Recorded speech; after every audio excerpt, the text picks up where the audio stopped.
Now, there's a couple of problems, though, if you were to say, well, this is the tallest mountain, so let's go find the ark up there. The biggest problem is it's a stratovolcano. Now, what that means is that after each eruption, the mountain builds up itself.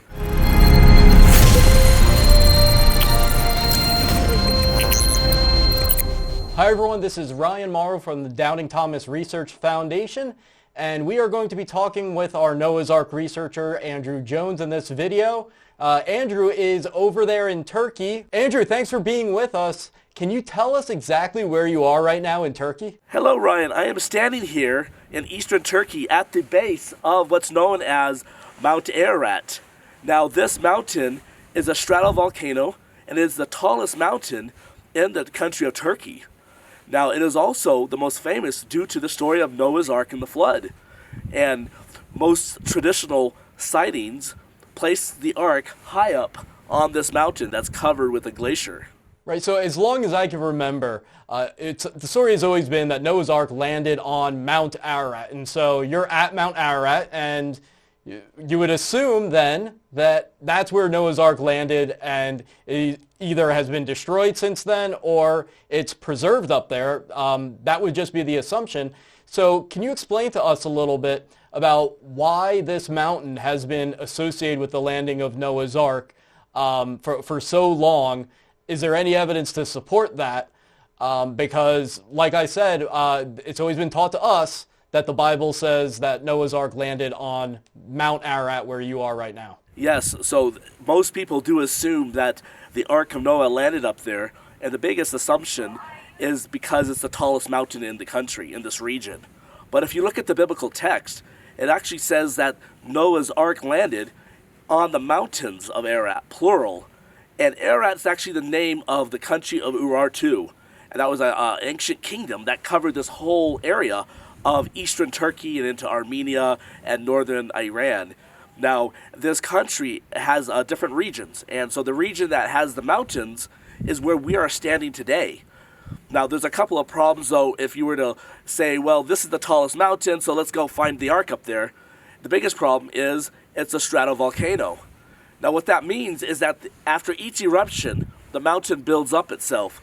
And another name for it is a composite volcano because it's made up of different layers. And so, because of that reason, those who are looking for the ark and those who say, I saw the ark, high up on that mountain, on the outside slope of it, they're actually saying that the ark landed on the last lava flow from the last eruption. Now, if you look at the lava that we're standing in here, where I'm actually in a lava flow right now, a lava bed, and you look at the lava up on the mountain, all of that is lava that was from a post-flood volcano eruption. This is not pillow lava that you find like in Hawaii. And so definitely this mountain that we're standing at the base of was created after the flood. And so that leaves us then with the issue of, well, what about these eyewitness accounts?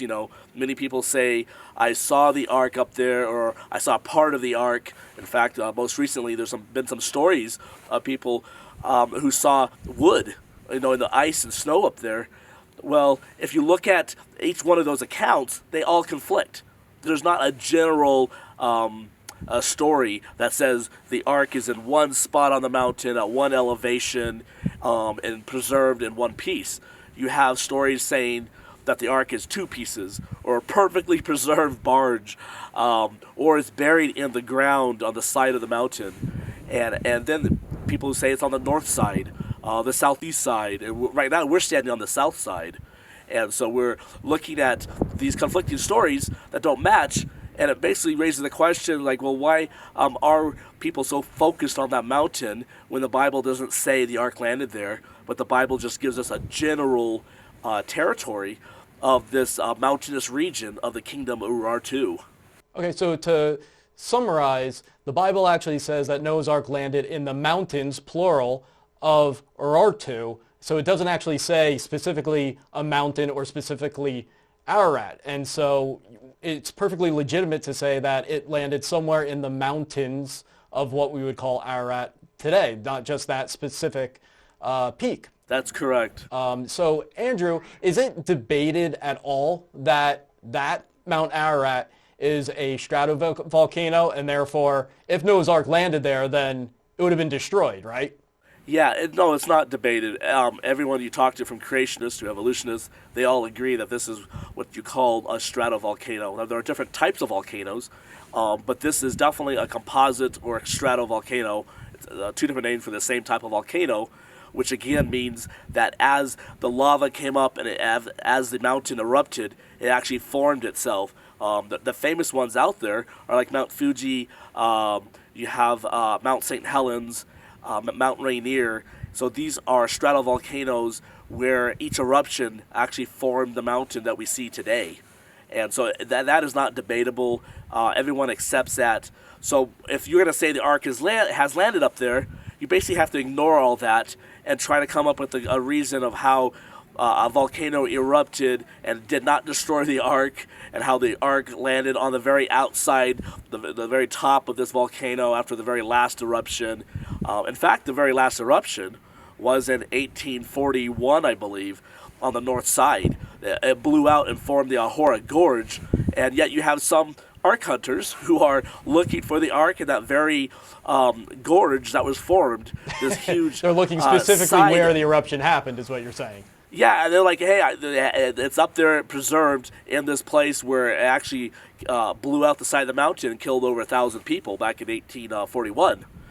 So a lot of people who are looking for the Ark up there, number one, they ignore the biblical text. Number two, they're willing to ignore the geology of the region just to put the Ark high up on this volcano. Now, it's a very pretty volcano. It's a beautiful mountain. But in my opinion, it's definitely not where the Ark landed. Right, so I mean, essentially what you're saying is that Noah's Ark was meant to deal with a flood and not a volcanic explosion with lava. And that's essentially what you have to argue the Ark would be able to handle if you say that it's on this current site of Mount Ararat. Somehow it was able to survive massive volcanic eruptions. And when you look at just how obvious that is, how simple logic brings you to that conclusion, it's really amazing that there have been so many supposed sightings of a Noah's Ark type object of wood, that everyone seems to be so focused on that specific mountain. But the Bible says we don't have to be that narrowly focused, and what we know about how that was formed, it would mean that Noah's Ark either didn't land there or it landed there and was destroyed, so why are you looking? It's really amazing. It's very similar to the Mount Sinai issue, where there was a consensus that was built because so much focus was on the traditional site of Mount Sinai in Egypt's Sinai Peninsula, that people went there and they said there wasn't evidence, therefore the story didn't happen. And now it turns out that if you look at this mountain in northwestern Saudi Arabia, there is all this evidence. So it's the same pattern. It's really very interesting to see.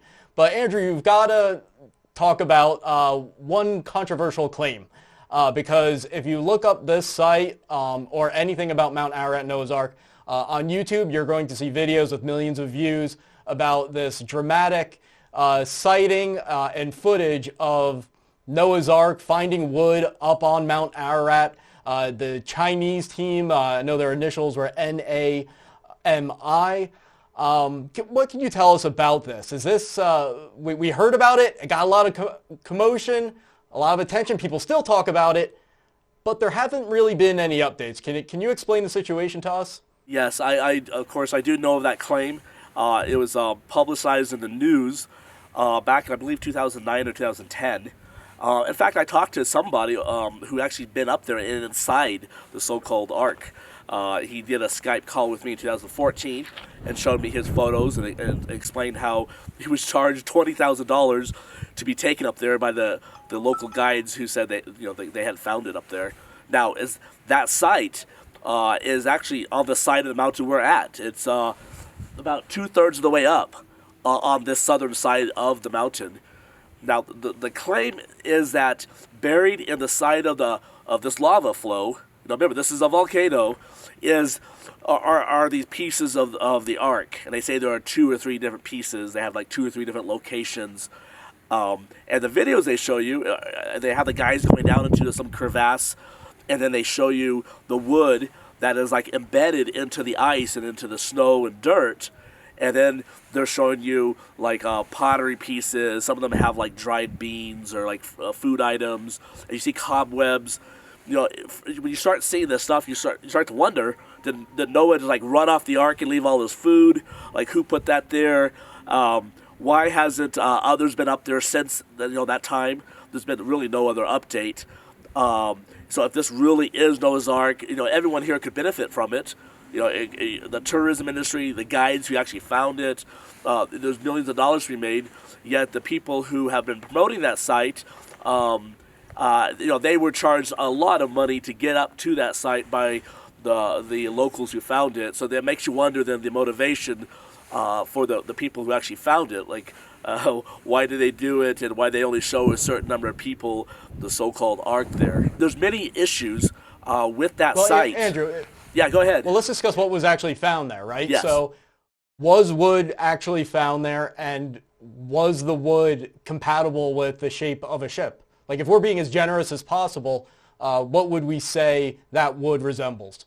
Well, when they show the video, and I've seen photos from the inside, and obviously I've seen the same YouTube videos that others have seen, what they're showing is not a complete ship. They're showing bits and pieces.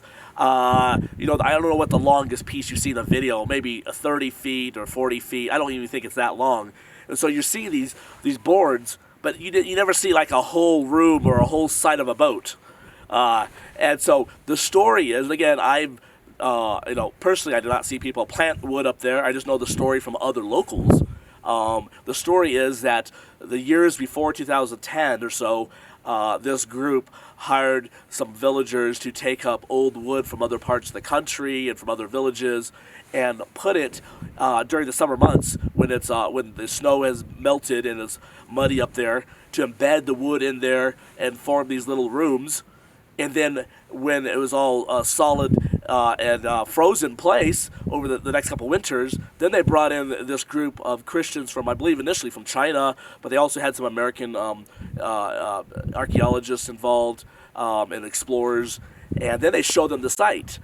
Yet, after all of that, big announcement and everything, we still have the original videos being promoted on YouTube, but nothing else has ever been done with the site. No scientific expedition, no Turkish archaeologists going up there, no foreign archaeologists. We're just left with the initial story, and so I really think that should cause some concern and doubt, because again, you go back to what this mountain is. It's a volcano, and yet they're saying embedded on the side of this volcano, which is basically a lava flow, a dried lava flow, is this ark. And so how did the ark land inside this lava flow that would have happened, after many years after the flood? It's just that there's so many issues. Sure. So you basically Andrew, left. just to be clear, so how did the claim about Noah's Ark being found on Mount Ararat with a video of the wood come about? Is it like as simple as the Chinese explorers and the missionaries showed up at the mountain, talked to a local, and someone was like, hey, guess what? For $20,000, I'll show you Noah's Ark, and then it was discovered, supposedly? Is that how it went? Basically, yeah, in a simplified manner. I mean, I don't know all the little details of how they managed to connect with the locals, but it wasn't, these people did not go up there and stumble across it themselves. They were taken there by locals who said, hey, we'll show you where the ark is for X amount of money. There was a transaction involved with money. They showed them the structure. They brought other people up there and charged them money to see it. And so that's kind of how the story happened. All right, so Andrew, you're telling us this story about a guy being paid $20,000 to bring the explorers up to this alleged Noah's Ark site, but you're saying that comes from local sources. So how do we know that you're not just repeating a rumor from some local who just didn't like the news about the discovery? Because people gossip a lot. Do you actually know the people involved? You don't have to name them, but do you actually know who was allegedly involved in getting $20,000 for this, and the sources that come from this account of what went on here? Yeah, so actually the source that was telling me that they were charged $20,000 was from the American who actually went up there. He said they charged him $20,000 to take him up there. Then he showed me the video clips and photos over Skype of that little expedition where he went up. So the guy who paid $20,000 he's the one who, is the one that told you this story. Okay, so yeah, it doesn't get more solid than that. Yeah, it went out of his pocket. Now, he believed the site is legit, but he actually paid that money. It wasn't some other rumor. Now, in regards to who planted the wood, there's different rumors in town. So I don't want to name names because obviously I wasn't there and didn't see these people plant the wood. But everyone in this area, when you talk to them, they always name the same person and his group as being the ones involved in planting the wood up there. And this person was obviously involved also in the news announcements and everything else. So there is a connection between the publicity and the stories, the local stories of this person putting this fake ark up there. But I don't want to name any names. Sure, but did people see this fraud taking place? Did they actually see someone bringing the wood up there? Yeah, so actually, a friend of mine who lives here, again, I did not see this, but this friend who lives here said he talked to the villagers who got hired. This village is at the base of the mountain. There's a bunch of villages down here, and this local hired these villagers to carry the pieces up there. And he has talked to some of the villagers about it, and they do admit that they were bringing these chunks of wood and planting them up in the ice. So we do have, again, we did not see the villagers do that, but here's a villager telling us the story that is matching what others others in this area are saying about the site. I mean, that's a really solid case. So you talked to the guy who said he was charged $20,000 to be brought up there and discover Noah's Ark, and you also have sources who can describe how this was done, and people who actually said that they were paid to bring the wood up there in order to perpetrate the fraud. So I think it's rare that you come across a case that strong when you can debunk something that thoroughly. So thank you for that, Andrew. Hopefully everyone watching will understand why we have been focusing on the Darupanar site as opposed to the main Mount Ararat now, that we believe if Noah's Ark is still in existence, that its remains should probably be found somewhere else. And stay tuned for future updates. We do have scientific work that we are trying to fundraise for. You can go to the website at noahsarkscans.com, and our overall website is doubtingthomasresearch.com. And I'm Ryan Mauro. Thanks for watching. Be sure to subscribe below, and we'll talk to you soon.